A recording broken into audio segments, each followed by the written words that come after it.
দেখো, এই অরিজিৎ যে ছেলেটা অনেক কথা জানে না। কংগ্রেসের যে কোনো প্রোগ্রামে, অর্থাৎ কংগ্রেসের যখন আমাদের কর্মী সভা হতো, সেই কর্মী সভার উদ্বোধনের উদ্বোধক ছিল এই অরিজিৎ। সে গান করে উদ্বোধন করতো। ছোট থেকে খুব ভালো ছেলে, খুব ভালো গান গায় ছোট থেকে। দেখতে দেখতে দেখতে দেখতে সে ছেলেটা এত বড় পদে গেছে। তো আমাদের জেলার গর্ব শুধু নয়, আমাদের সকলের গর্ব। এত ভালো সে গান গায়। হতে পারে তার মধ্যে কোনো নতুন ভাবনা আছে। সারা জীবনের লোক গানই বা করবে কেন?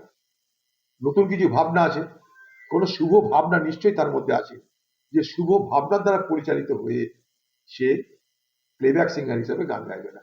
তার মানে এটা তো নয় যে সে কোনো প্রোগ্রাম করতে পারবে না, কোনো গান সৃষ্টি করতে পারবে না, অন্য কোনো গান গাইতে পারবে, প্লেব্যাক সিঙ্গার হিসেবে গাইবে না। তাছাড়া হাজার প্লেব্যাক সিঙ্গার যারা সিনেমায় গান গায়, সিনেমায় গান না গেয়েও তো গায়ক হওয়া যায়। গায়ক কি হওয়া যায় না? সব গায়ক কি সিনেমায় গান করতে হবে? একটা সময় পর্যন্ত করেছে, তার মনে হচ্ছে যে এত বেশি সেখানটা তো কাজের চাপ, তার মনে হচ্ছে যে অন্য কিছু করবে, স্বাধীনভাবে করবে। এটা আমাদের বলার কিছু নাই। এটা একটা ব্যক্তির, একটা গায়কের ব্যক্তি সিদ্ধান্ত।